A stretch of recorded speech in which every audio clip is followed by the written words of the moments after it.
Welcome to the Daily Bite. I'm your host, Pastor Steve Andrews.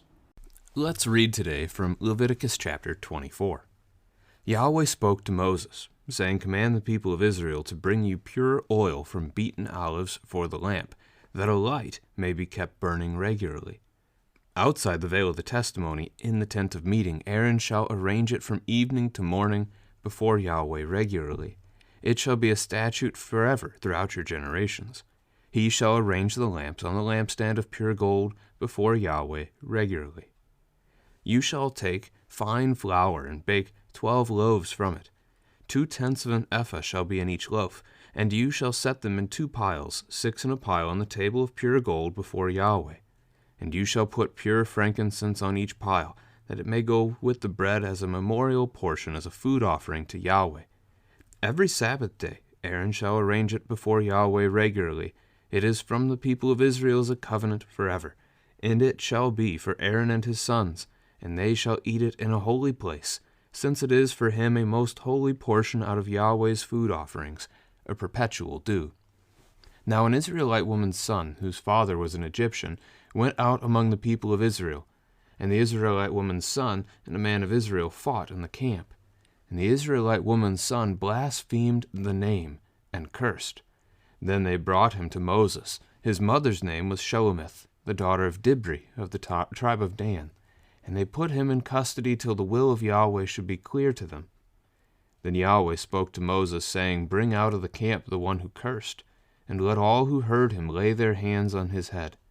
And let all the congregation stone him, and speak to the people of Israel, saying, Whoever curses his God shall bear his sin. Whoever blasphemes the name of Yahweh shall surely be put to death. All the congregation shall stone him. The sojourner as well as the native, when he blasphemes the name, shall be put to death. Whoever takes a human life shall surely be put to death. Whoever takes an animal's life shall make it good, life for life. If anyone injures his neighbor, as he has done it shall be done to him. Fracture for fracture, eye for eye, tooth for tooth. Whatever injury he has given a person shall be given to him. Whoever kills an animal shall make it good, and whoever kills a person shall be put to death. You shall have the same rule for the sojourner and for the native, for I am Yahweh your God." So Moses spoke to the people of Israel, and they brought out of the camp the one who had cursed, and stoned him with stones. Thus the people of Israel did as Yahweh commanded Moses. This is the word of the Lord. Now we have today kind of an interesting hiatus, as we were talking yesterday about the various feasts, the holy days of the people of God. And in a sense, that conversation continues tomorrow with the idea of the Sabbath year, the Jubilee year. But we have a break. And the first part of it, understandably, could be talked about as fitting because it is what the priest is doing, holy day or not, right? I mean, we specifically see the Sabbath referenced in the second paragraph. So the work of the priests among God's house in these things. It's verses 10 through 23 that seem like maybe they'd be fitting in another section better than they are here, but it is the Lord's law, and it is how he chose to provide it. So let's take a look at what we have. The first paragraph is about the lamps. Now you have in the tabernacle very little furniture, to be quite honest. As you would enter the tabernacle, and you'd enter on the east side of this rectangular tent. Now it would be divided inside into the 2 separate rooms. You'd have a veil or a curtain that split the room not quite in half. I mean, the first room is larger, the holy place, than the most holy place, which is through that veil. The most holy place only holds the Ark of the Covenant. That's it. That is the throne of God. The holy place has 3 pieces of furniture inside of it. On the southern edge is the golden lampstand, which is our first paragraph. On the northern edge is the table of the bread of the presence, which is our second paragraph. And on the western edge, right up against the veil, is the incense altar. So that one's not mentioned, well, not really discussed thoroughly in this chapter, at least. So what we see of the lamps, the lampstand, the golden lampstand, which had the 7 candles, the 7 lamps upon it, is the idea that the people are going to bring oil, pure oil, beaten from olives, so it's olive oil, and it's brought to the priest for the service of the Lord's house. Just like the people are supposed to bring the wood for keeping a fire burning on the burnt offering altar outside of the tabernacle, so they're to provide the oil that will keep the fire burning inside the tabernacle. Now, this fire in the tabernacle's function, its purpose, is to provide light so that the priest may see and do the rest of the work that they're supposed to do inside of the tabernacle. Now, Aaron is the one instructed to do it here, evening and morning. It's a twice daily task at least, assuming that it doesn't need to be done in other times. But if you properly dress the candles, the lamps, then perhaps they can make it all the way through, roughly 12 hours until they would need to be done again. So this is a priestly duty, and it appears from this text to be a high priestly duty, as in only the high priest does this work. Exodus chapter 27 also makes reference to this. It says Aaron and his sons, but the question there is that a reference then to all of the priesthood, or is it simply a reference to Aaron and then his descendants after him who will be the high priest in his place? And that's hard to say. I have often heard people suggesting that the things we see Aaron described doing here at the start of this chapter are the sorts of things that Zechariah may have been in the temple doing when you get to the visit of Gabriel at the beginning of Luke's gospel account. Zechariah, however, was not the high priest. So I think we'll look at these as high priestly duties at this point here. Now, if you want to learn more about what the lampstand looked like, Exodus chapter 25 would be the place that you'll want to go and read together. And you get the descriptions of it, how it's made out of pure gold, the decorations that went into that work, and so forth.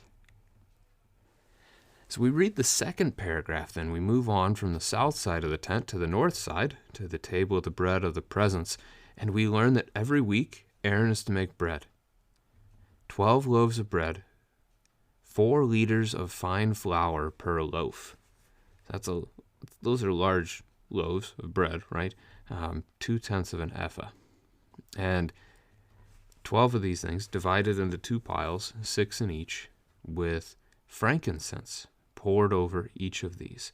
And they're kept right there inside of the tabernacle. They're to be eaten by Aaron and his sons. Eaten right there in a holy place, so probably right there in the tabernacle, that is the holy place. This is a question, the connection I want you to be able to make as a family. What bread do we have every Sabbath day in the Lord's house? Now, not every church makes that connection because not every church celebrates the Lord's Supper every Sunday. But we have the bread that is the very body of Jesus Christ, right? The table of the bread of the presence, God's presence with his people. This table in the tabernacle of old, yes, it was meant to feed the priest, but it was also a foreshadowing of the Lord's Supper. There, if you read about it in the book of Exodus, I forgot to look up which chapter in Exodus that would be in. Let me take a peek here. Is it 25? It is. It's also in chapter 25, just before you would read about the golden lampstand, and that you would see this instruction on the table for the bread too. And it is there that you will learn in verse 29 that it not only has plates and dishes, it has flagons and bowls for drink offerings. So the picture here, then, bread and wine in the Lord's house. Hopefully you can see that clear connection to the Lord's Supper for us. Now, frankincense, as we think even more specifically then of Jesus, well, I don't know that it's more specific than the Lord's Supper, but in addition to the Lord's Supper, we would talk about frankincense. We'd see the gift of the Magi, right? When they visit the baby, the newborn king, and they give frankincense to him. So lots of connections that you can see here, hopefully.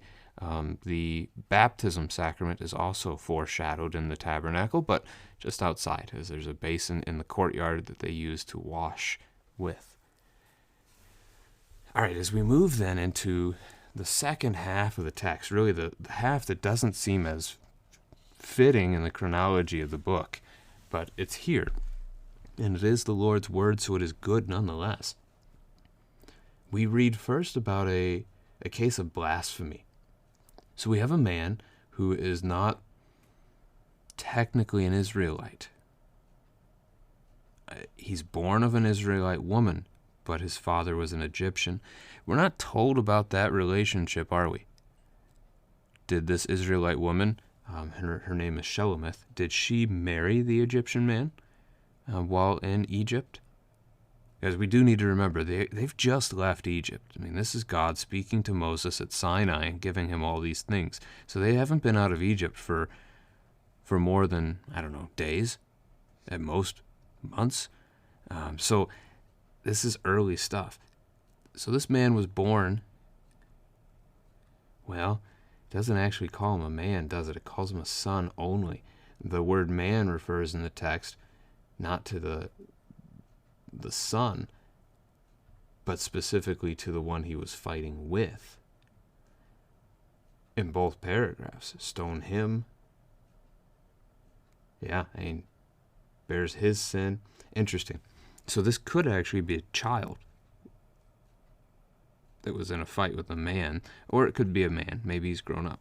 The text does not reveal this to us. So he's battling, whether physical, like a fist fight, or a shouting argument with each other as they quarrel. And he curses God.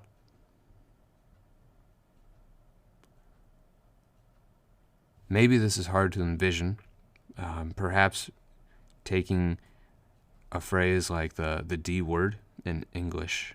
Condemnation is real. When you say, I'm going to use the phrase properly here. The phrase damn it is asking the Lord to condemn something. It's asking God to send that thing to hell. And so that is an example of a cursing phrase that we use probably far too often today.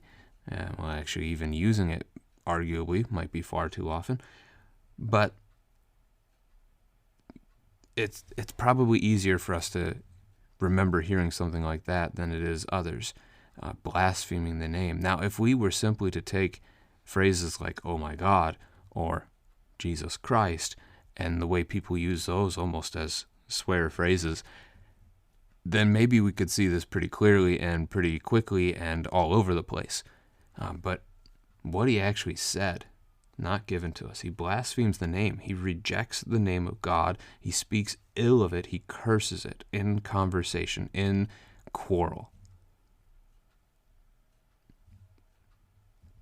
And as we're going to see at the end of this section, verse 16, sojourner as well as native, whoever blasphemes is put to death. That'll be the response of the Lord.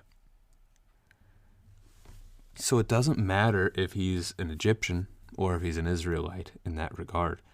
But the idea of the passing on of the inheritance, his father's an Egyptian, so he actually has no inheritance in the land of Israel in that sense. Doesn't mean he can't be part of God's people if he's circumcised. They grafted in, which is why the sojourner is going to show up in the law of the Lord quite often. They are waiting. They bring him to Moses. They wait for the word of God to be made clear to them, the will of God, so that they know what to do with him. That is their early court system, is to let Yahweh decide. How far have we fallen? I mean, think of our court system today. The will of man, or the will of many, right? In the case of juries and such. Now they're waiting. either to cast lots or for divine revelation. They get the divine revelation here in verse 13. And again, the punishment is across the board. Anyone who does this, it doesn't matter if they're an Israelite by birth or if they're a sojourner, they are stoned. This receives the death penalty. All the witnesses lay their hands on him, so everyone who heard it, and then the congregation stones him. Assumedly, the laying on of hands is finished and they have walked away, right? And they're not in the line of fire as well. Now, why, right? Why such a harsh law from the Lord? Well, I mean, rejection of faith is a danger to the whole nation. This is a holy nation. They are set apart to be God's holy people and then to be a witness to all the other nations. To have something like this among them destroys that. If there are people in their midst who do not trust in Yahweh, then they are not going to be a holy nation. That distrust in Yahweh will spread. Pagan belief will spread. And I mean, historically for Israel, we know that happened. We know it to be true. And then we get the last paragraph, the eye for an eye text. This is one that Jesus will pick up on in Matthew chapter 5. But before we talk about what Jesus says of it, let's see what the Old Testament has. Whoever steals the life of a person is put to death. So here's another death penalty rule for Israel: murder. Murder results in the death penalty. Animal life is not held at the same level. So if you kill an animal, you restore it. If you kill your neighbor's ox, you owe your neighbor an ox, and you are to give him such a thing. But injuries are the law that we're dealing with primarily in the passage. This is the eye for an eye thing. It'll be done to the one as he has done. So if I accidentally break your foot or intentionally break your foot, doesn't matter. The penalty would be my foot being broken. Ask your children if they think this is a good law. Might be interested to hear their answers and their responses to this. And ultimately, the law itself is merciful. That's not the way we tend to think of it.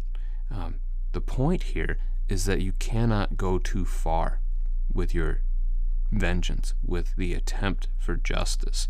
If somebody, they hit you and you lose your eyesight in your left eye, you do not have the right to kill them. You don't have the right to do whatever you want to them. This is limiting in the justice that occurs between men. There's a mercy to it. And this is the only time actually in the chapter we see God declare, "For I am Yahweh your God." We've seen that a lot in some of the previous chapters, but it's a one-off here today. Now, Moses gives the law to the people. They stone the man to death, as was said for them to do. I want to make the connection. I want to end with a connection to Jesus here in the gospel account of Matthew, where he's talking about, I had that text up. I left it to get you the Exodus reference, so let me pull that up again. It's Matthew chapter 5, verses 38 to 42 in the Sermon on the Mount. "You have heard it was said, an eye for an eye and a tooth for a tooth." So that's this, right? "But I say to you, do not resist the one who is evil. But if anyone slaps you on the right cheek, turn to him the other also. And if anyone would sue you and take your tunic, let him have your cloak as well. And if anyone forces you to go 1 mile, go with him 2 miles. Give to the one who begs from you, and do not refuse the one who would borrow from you." This is Jesus teaching that the Christian is to be, humble and meek. We are not to seek vengeance whatsoever. So if your enemy hurts you, let it go. Forgive it. That's hard, right? To forgive, but that is what we are commanded. In fact, we're commanded to let them do it again. Right? That's what the text says. If they strike you, if they slap you on the cheek, turn the other one to them also, that they may strike it too. If they force you to go 1 mile, go 2. That's a reference to conscription by a soldier saying, "Hey, carry this for me." Love your enemy. That's the next section of the text. But forgiveness is highlighted here. This is what Christ has done for us, that he was willing to suffer on our account, and now we are given to suffer on account of our neighbor, that they may see that forgiveness, that they may see that meekness, and realize that there is something more to life than what they have thought. Opportunities to preach the good news. They really do abound if we hold to the way that Christ has called us to live. So, love your neighbor, and know that, well, this law, this Old Testament law, is not one for us. We Christians have been given something else to do as a new holy nation, the church.